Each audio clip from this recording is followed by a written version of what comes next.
साच कहूँ सुन लिहो सबै जिन प्रेम कियो तिन्ही प्रभ पायो। ਸਾਹਿਬ ਸ੍ਰੀ ਗੁਰੂ ਗੋਬਿੰਦ ਸਿੰਘ ਜੀ ਮਹਾਰਾਜ ਕਹਿੰਦੇ ਮੈਂ ਸੱਚ ਕਹਿੰਦਾ ਆ, ਪ੍ਰੇਮ ਤੋਂ ਹੀਣਾ ਬੰਦਾ ਕਦੇ ਵੀ ਪ੍ਰਮਾਤਮਾ ਨੂੰ ਨਹੀਂ ਪਾ ਸਕਦਾ। ਉਹ ਕਿੰਨਾ ਵੀ ਜਪ ਕਰ ਲੈ, ਤਪ ਕਰ ਲੈ, ਬਾਣੀ ਪੜ੍ਹ ਲਵੇ, ਪਰ ਉਹ ਕਦੇ ਵੀ ਪ੍ਰਮਾਤਮਾ ਨੂੰ ਨਹੀਂ ਪਾ ਸਕਦਾ। ਅਗਰ ਪ੍ਰਮਾਤਮਾ ਨੂੰ ਪਾਉਣਾ ਹੈ ਤਾਂ ਉਹਦਾ ਇੱਕੋ ਇੱਕ ਹੀਲਾ ਹੈ, ਉਹ ਹੈ ਪ੍ਰੇਮ। ਪ੍ਰੇਮ ਨੂੰ ਸਮਝਣਾ ਬੜਾ ਜ਼ਰੂਰੀ ਹੈ। ਜੇਕਰ ਪ੍ਰੇਮ ਸਮਝ 'ਚ ਨਾ ਆਵੇ ਤੇ ਬੰਦਾ ਕਈ ਵਾਰੀ ਹੰਕਾਰ ਨੂੰ ਹੀ ਪ੍ਰੇਮ ਸਮਝੀ ਜਾਂਦਾ ਹੈ। ਪ੍ਰੇਮ ਨੂੰ ਸਮਝਣ ਵਾਸਤੇ ਆਪਾਂ ਇੱਕ ਛੋਟੀ ਜਿਹੀ ਵੀਡੀਓ ਦੇਖਾਂਗੇ। 12 ਕੁ ਮਿੰਟ ਦੀ ਵੀਡੀਓ ਹੈ। ਆਚਾਰੀਆ ਰਜਨੀਸ਼ ਓਸ਼ੋ ਦੁਆਰਾ ਦੱਸੀ ਗਈ ਇੱਕ ਕਹਾਣੀ ਦੇ ਰਾਹੀਂ ਆਪਾਂ ਇਸ ਚੀਜ਼ ਨੂੰ ਸਮਝਾਂਗੇ ਕਿ ਪ੍ਰੇਮ ਹੈ ਕੀ। ਆਓ ਸਭ ਤੋਂ ਪਹਿਲਾਂ ਆਪਾਂ ਉਹ ਕਹਾਣੀ ਸੁਣਦੇ ਹਾਂ। 12 ਕੁ ਮਿੰਟ ਦੀ ਉਹ ਕਹਾਣੀ ਹੈ ਤੇ ਆਪਾਂ ਉਹਨੂੰ ਜਿਹੜਾ ਹੈਗਾ ਆ ਉਹ ਸੁਣਦੇ ਹਾਂ ਸਾਰੀ ਵੀਡੀਓ ਨੂੰ। ਆਓ ਸੁਣਦੇ ਹਾਂ ਸਾਰੇ ਰਲ ਕੇ। मैंने सुना है एक बहुत पुराना वृक्ष था। आकाश में सम्राट की तरह उसके हाथ फैले हुए थे। उस पर फूल आते थे तो दूर दूर से पक्षी सुगंध लेने आते। उस पर फल लगते थे तो तितलियां उड़ती। उसकी छाया, उसके फैले हाथ, हवाओं में उसका वो खड़ा रूप आकाश में बड़ा सुंदर था। एक छोटा बच्चा उसकी छाया में रोज खेलने आता था। उस बड़े वृक्ष को उस छोटे बच्चे से प्रेम हो गया। बड़ों को छोटों से प्रेम हो सकता है अगर बड़ों को पता ना हो कि हम बड़े हैं। वृक्ष को कोई पता नहीं था कि मैं बड़ा हूं। यह पता सिर्फ आदमी को होता है, इसलिए उसका प्रेम हो गया। अहंकार हमेशा अपने से बड़ों को प्रेम करने की कोशिश करता है। अहंकार हमेशा अपने से बड़ों से संबंध जोड़ता है। प्रेम के लिए कोई बड़ा छोटा नहीं, जो आ जाए उसी से संबंध जुड़ जाता है। और एक छोटा सा बच्चा खेलता आता था उस वृक्ष के पास। उस वृक्ष का उससे प्रेम हो गया। लेकिन वृक्ष की शाखाएं ऊपर थी, बच्चा छोटा था, तो वृक्ष अपनी शाखाएं उसके लिए नीचे झुका था ताकि वो फल तोड़ सके, फूल तोड़ सके। प्रेम हमेशा झुकने को राजी है, अहंकार कभी भी झुकने को राजी नहीं। अहंकार के पास जाएंगे तो अहंकार के हाथ और ऊपर उठ जाएंगे ताकि आप उन्हें छू न सके, क्योंकि जिसे छू लिया जाए वो छोटा आदमी है। जिसे न छुआ जा सके, दूर सिंहासन पर दिल्ली में हो, वो आदमी बड़ा आदमी है। वो वृक्ष के शाखाएं नीचे झुकाती जब वो बच्चा खेलता हुआ आता, और जब बच्चा उसके फूल तोड़ लेता तो वो वृक्ष बहुत खुश होता, उसके प्राण आनंद से भर जाते। प्रेम जब भी कुछ दे पाता है तब खुश हो जाता है। अहंकार जब भी कुछ ले पाता है तभी खुश होता है। फिर वो बच्चा बड़ा होने लगा। वो कभी उसकी छाया में सोता, कभी उसके फल खाता, कभी उसके फूलों का ताज बना के पहनता और जंगल का सम्राट हो जाता है। प्रेम के फूल जिसके पास भी बरसते हैं वही सम्राट हो जाता है, और जहां भी अहंकार गिरता है वहीं सब अंधकार हो जाता है। आदमी दीन और दरिद्र हो जाता है। वो लड़का फूलों का ताज पहनता और नाचता, और वृक्ष बहुत खुश होता, उसके प्राण आनंद से भर जाते, हवाएं सनसनाती और वो गीत गाता। फिर लड़का और बड़ा हुआ, वो वृक्ष के ऊपर भी चढ़ने लगा, वो उसकी शाखाओं से झूलने भी लगा, वो उसकी शाखाओं पर विश्राम भी करता, और वृक्ष बहुत आनंदित होता। प्रेम आनंदित होता है जब प्रेम किसी के लिए छाया बन जाता है। अहंकार आनंदित होता है जब किसी की छाया छीन लेता है। लेकिन लड़का बड़ा होता चला गया, दिन बढ़ते चले गए। जब लड़का बड़ा हो गया तो उसे और दूसरे काम भी दुनिया में आ गए, महत्वाकांक्षाएं आ गई, उसे परीक्षाएं पास करनी थी, उसे मित्रों को जीतना था। वो फिर कभी कभी आता, कभी नहीं भी आता, लेकिन वृक्ष उसकी प्रतीक्षा करता कि वो आए, वो आए। उसके सारे प्राण पुकारते कि आओ आओ। प्रेम निरंतर प्रतीक्षा करता है कि आओ आओ। प्रेम एक प्रतीक्षा है, एक अवेटिंग है। लेकिन वो कभी आता, कभी नहीं आता, तो वृक्ष उदास हो जाता है। प्रेम की एक ही उदासी है, जब वो बांट नहीं पाता तो उदास हो जाता है, जब वो दे नहीं पाता तो उदास हो जाता है। और प्रेम की एक ही धन्यता है कि जब वो बांट देता है, लुटा देता है, तो आनंदित हो जाता है। फिर लड़का और बड़ा होता चला गया, और वृक्ष के पास आने के दिन कम होते चले गए। जो आदमी जितना बड़ा होता चला जाता है, महत्वाकांक्षा के जगत में प्रेम के निकट आने की सुविधा उतनी ही कम होती चली जाती है। उस लड़के की एम्बिशन, महत्वाकांक्षा बढ़ रही थी। कहां वृक्ष, कहां जाना। फिर एक दिन वहां से निकलता था तो वृक्ष ने उसे कहा, सुनो, हवाओं में उसकी आवाज गूंजी कि सुनो तुम आते नहीं, मैं प्रतीक्षा करता हूं, मैं तुम्हारे लिए प्रतीक्षा राह करता हूं, राह देखता हूं, बाट जोता हूं। उस लड़के ने कहा क्या है तुम्हारे पास जो मैं आऊं? मुझे रुपए चाहिए। हमेशा अहंकार पूछता है कि क्या है तुम्हारे पास जो मैं आऊं। अहंकार मांगता है कि कुछ हो तो मैं आऊं, ना कुछ हो तो आने की कोई जरूरत नहीं। अहंकार एक प्रयोजन है, एक पर्पज है। प्रयोजन पूरा होता हो तो मैं आऊं, अगर कोई प्रयोजन ना हो तो आने की जरूरत क्या है? और प्रेम निष्प्रयोजन है, प्रेम का कोई प्रयोजन नहीं। प्रेम अपने में ही अपना प्रयोजन है, वो बिल्कुल पर्पजलेस है। वृक्ष तो चौंक गया, उसने कहा कि तुम तभी आओगे जब मैं कुछ तुम्हें दे सकूं। मैं तुम्हें सब दे सकता हूं, क्योंकि प्रेम कुछ भी रोकना नहीं चाहता।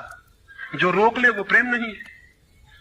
अहंकार रोकता है, प्रेम तो बेशर्त दे देता। लेकिन रुपए मेरे पास नहीं है। ये रुपए तो सिर्फ आदमी की इजाजत है, वृक्षों ने ये बीमारी नहीं पाली है। उस वृक्ष ने कहा इसलिए तो हम इतने आनंदित होते हैं, इतने फूल खिलते हैं, इतने फल लगते हैं, इतनी बड़ी छाया होती है, हम इतना नाचते हैं आकाश में, हम इतने गीत गाते हैं, पक्षी हम पर आते हैं और संगीत का कलरव करते हैं, क्योंकि हमारे पास रुपए नहीं।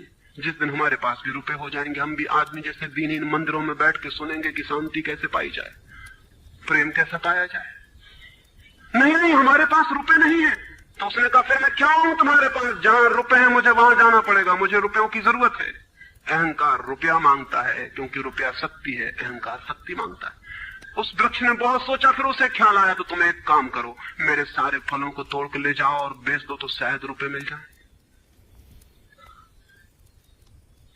और उस लड़के को भी ख्याल आया, वो चढ़ा और उसने सारे फल तोड़ डाले, कच्चे भी गिरा डाले, शाखाएं भी टूटी, पत्ते भी टूटे, लेकिन वृक्ष बहुत खुश हुआ, बहुत आनंदित हुआ।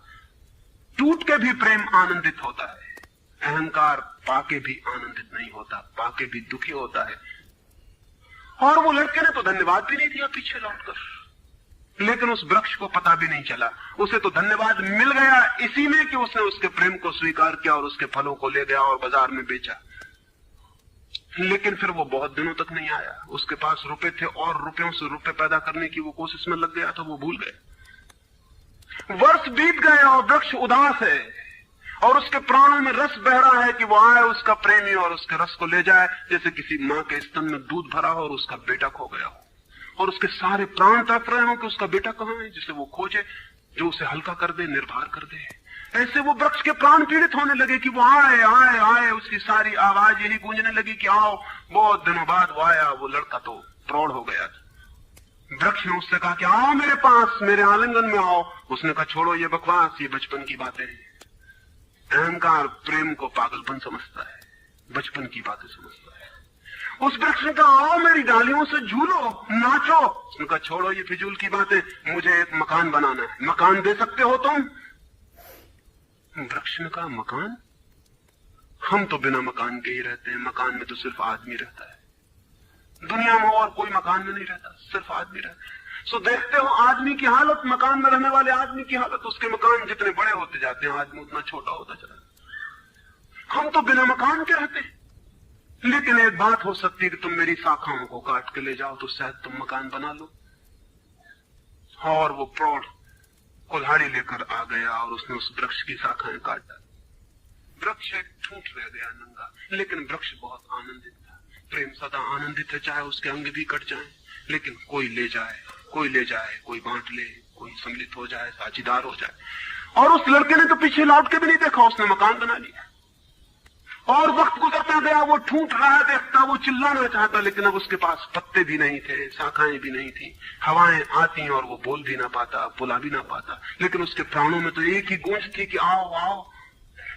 और बहुत दिन बीत गए, तब वो बूढ़ा आदमी हो गया था। वो बच्चा, वो निकल रहा था पास से, वृक्ष के पास आके खड़ा हो गया।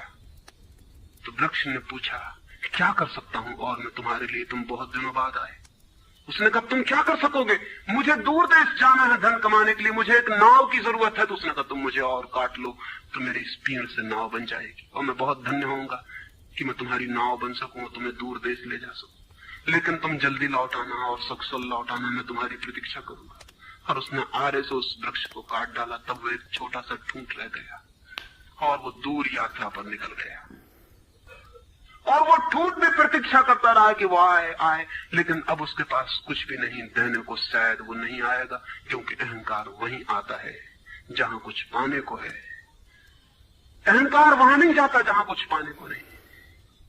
मैं उस ठूंठ के पास एक रात मेहमान हुआ था, तो वो ठूंठ मुझसे बोला कि वो मेरा मित्र अब तक नहीं आया, और मुझे बड़ी पीड़ा होती, कहीं नाव डूब ना गई हो, कहीं वो भटक ना गया हो, कहीं किसी दूसरे किनारे पर विदेश में कहीं भूल ना गया हो, कहीं वो डूब ना गया हो, कहीं वो समाप्त ना हो गया हो। एक खबर मुझे भर कोई ला दे, अब मैं मरने के करीब हूं, एक खबर भर आ जाए कि वो सक्षल है, फिर कोई बात नहीं, फिर सब ठीक है। अब तो मेरे पास देने को कुछ भी नहीं है, इसलिए बुलाऊंगी तो शायद वो नहीं आएगा, क्योंकि वो लेने की ही भाषा समझता है। अहंकार लेने की भाषा समझता है, प्रेम देने की भाषा है। इससे ज्यादा और कुछ मैं नहीं कहूंगा। जीवन एक ऐसा वृक्ष बन जाए और उस वृक्ष की शाखाएं अनंत तक फैल जाएं, सब उसकी छाया में हो और सब तक उसकी बाहें फैल जाए, तो पता चल सकता है कि प्रेम क्या है। प्रेम का कोई शास्त्र नहीं है, न कोई परिभाषा है, न प्रेम का कोई सिद्धांत है। तो मैं बहुत हैरानी में था कि क्या कहूंगा आपसे कि प्रेम क्या है, तो बताना मुश्किल है।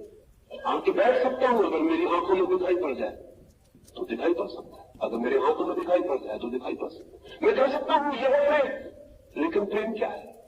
अगर मेरी आंख में न दिखाई पड़े, मेरे हाथ में न दिखाई पड़े, तो शब्दों से बिल्कुल भी दिखाई नहीं पड़ सकता है कि प्रेम क्या है।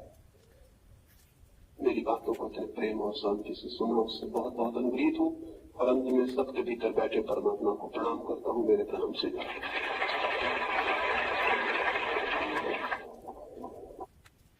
हाँ जी, ये सी जी ओशो द्वारा सुनाई गई कहानी, जिस का नाम एक दरख्त ते एक छोटे बच्चे की प्रेम कहानी।